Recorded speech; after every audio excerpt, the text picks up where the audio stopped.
Let's scavenge around, see what we think of this guy.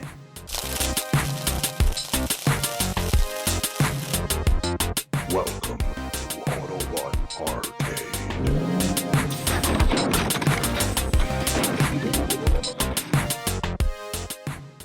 Hey guys, welcome back to the channel.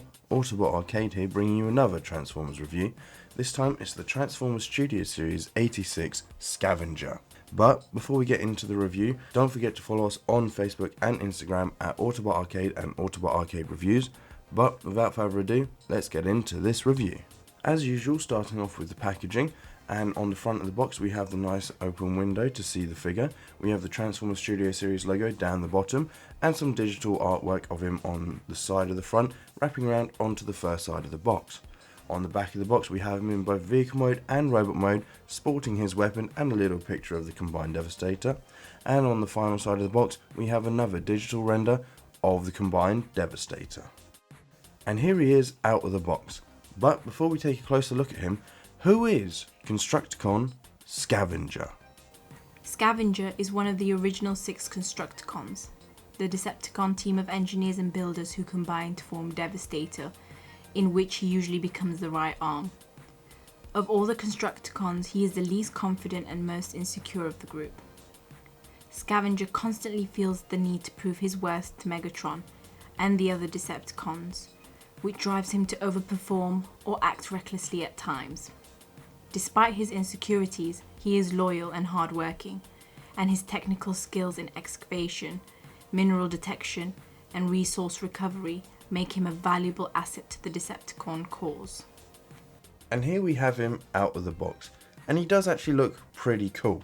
He's a very odd shape, but that's not down to the makers of this figure, that's down to the creators and designers of the original character, but it does look pretty cool. His bottom half is mainly just purple and his top half is mainly just green, but he does have some nice silver for the chest plate with a small Decepticon logo on it as well. And there is a lot of sculpting all the way through from the top to the bottom. Moving in for a closer look though, and up close he looks even cooler, and you can really see all that sculpted detail. Taking a closer look first at the back, he basically has no backpack, which is nice. When we do put the arm on, there will be a bit more of a backpack, but it doesn't stick out too badly. The legs are just purple, and they are just reuse of the Bone Crusher ones, I believe. So the knees especially are quite stiff, but we'll get to that a bit later on. But they don't look too bad, and they are accurate to the show, and they do have a lot of detailing down the sides, which we'll get to see more in vehicle mode. The chest, like I said already, is a bit of a weird design. It's more like a T with some arms stuck on and then some legs on the lower bit. But he looks pretty nice all the way around. Moving in for a closer look at the chest and head, we can see that silver plate for the chest and that Decepticon logo right slap bang in the middle, and some sculpted detail for the grate and grill area. And the head is looking awesome. Definitely the most unique out of all of the Constructicons, I would say. It still has that bucket sort of look, but it's definitely more robotic in my opinion. He still has that nice silver for the faceplate and red for the eyes as well though. There is some hollow bits on the legs and arms, but this is a deluxe figure, so I'm not too bothered. And again, I'm going to have him combined in Devastator mode, so we basically won't even see that. For accessories, he comes with these two. First up, we have the digger arm for his vehicle mode, looking very nice, completely cast in green plastic, no paint on it whatsoever, but there is some nice detailing all throughout. We get some of the hydraulic arm bits and whatnot to help it move, and there is a couple of different points of articulation, and we'll even get some spinning when we do attach it to him. The scoop has some nice teeth for scooping up some dirt. You could probably actually pick something up with that. And overall, it just looks okay, and we'll get it onto the figure in a minute. And then we have his gun. And to be honest, this is probably one of my favourite looking Constructicon guns. I think it just looks pretty cool. It's got the mag coming out the side. It's completely cast in black plastic, but it's got a lot of nice sculpted detail on it. As we see from this side, it's completely finished with a bit of detailing added on. On the other side, it is a bit more hollow, but it still looks like it's some techie bits going on inside there, and it has a scope on the top and a barrel on the front. Bringing in Scavenger, we can take his scoop arm and we can attach it to this part of the scoop arm right here, which is folded away for robot mode. Then we can see that it does have quite a bit of movement, but for robot mode we just tuck it back right here. And then we bring in his gun and we can just attach it into his hand like so. And now he's all ready and weaponed up to stand alongside his brothers to face the Autobots.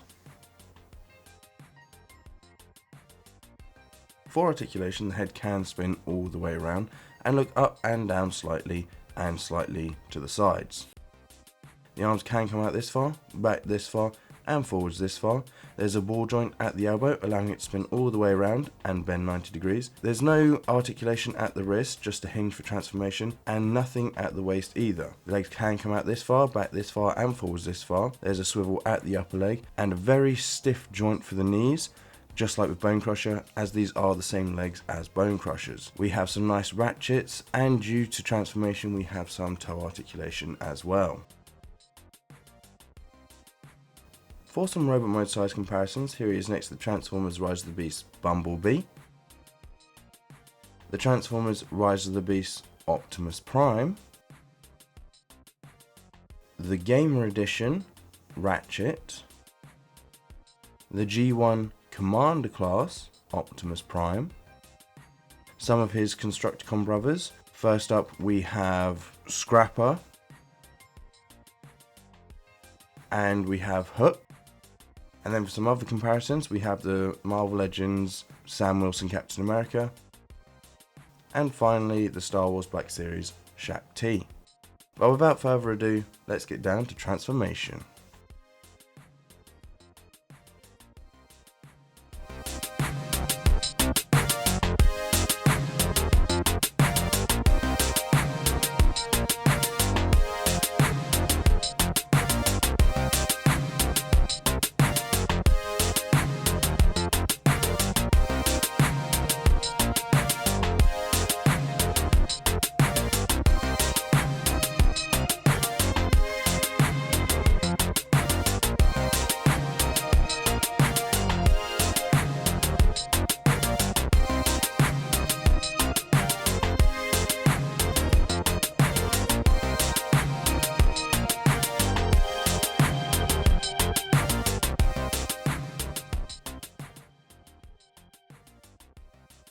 And here we have him in vehicle mode, and looking pretty cool.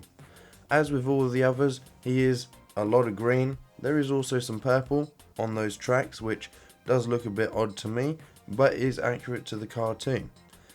He does have some other paint apps. On the cab area he has some purple for the windows, and on those tracks he does also have some silver paint, but overall not much paint and he is a bit plain. But moving in for a closer look at him, he does have quite a lot of sculpted detail. Starting on the bottom, we can see those tracks, but they don't have any wheels on them at all on the underside, so you can't even pretend that they're rolling or anything. You just have to slide him on the ground. He also doesn't spin at the top area, so the arm doesn't move around. You can move it at the actual arm, spin it around, but it's not the same. The real one would have spinned the whole top around, but there is a few points of articulation on there, allowing him to grab and pick up things. We have some details along the side which look pretty nice, and on the other side too, and on the back and on the top. I do like how the back end curves around, just makes it look a bit nicer, but I'm not too keen on that massive hole in the middle of the top, but that is where the arm's going to rest in robot mode, so it's just one of those things. The tracks themselves have got a lot of detail on them. There's a lot of small wheels sculpted in there, and the tracks going around are sculpted really nicely. It's just none of it actually rolls. But there is some nice silver paint, as I already said, and on the top there is some grills and some walkway bits which do look nice, and on the arm we do have some fake cabling and some hydraulic arms as well. He's quite a light guy, he's not very heavy, but he is very compact, but overall he does look quite nice. Bringing in the weapon though, we can attach it into this port on the top, And now he's all weaponed up and ready to fight. Not the best weapon storage, but there isn't really much else it can go on here, so it's fine by me, and it just makes sure you don't lose the weapon. If we do move the crane arm out of the way, we do have some more details at the front as well, which I missed. So this guy is loaded with sculpting and detail, just I would have liked some more paint to maybe bring out some of those details. For some vehicle mode size comparisons, here he is next to the Transformers Rise of the Beast Bumblebee, the Transformers Rise of the Beast Optimus Prime, the Gamer Edition Ratchet, the G1 Commander Class Optimus Prime, some of his Constructicon brothers, we have Scrapper, and we also have Hook, and then we have the Marvel Legends Sam Wilson Captain America, and finally the Star Wars Black Series Shaq T.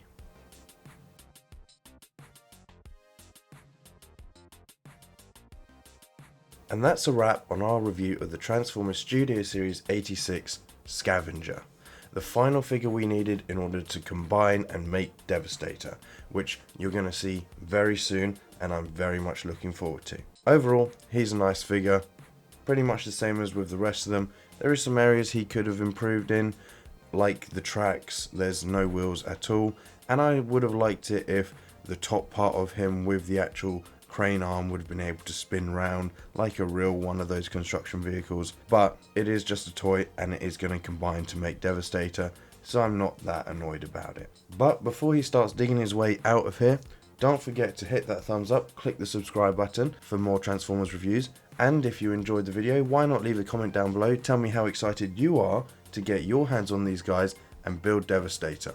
And until next time, transform and roll out.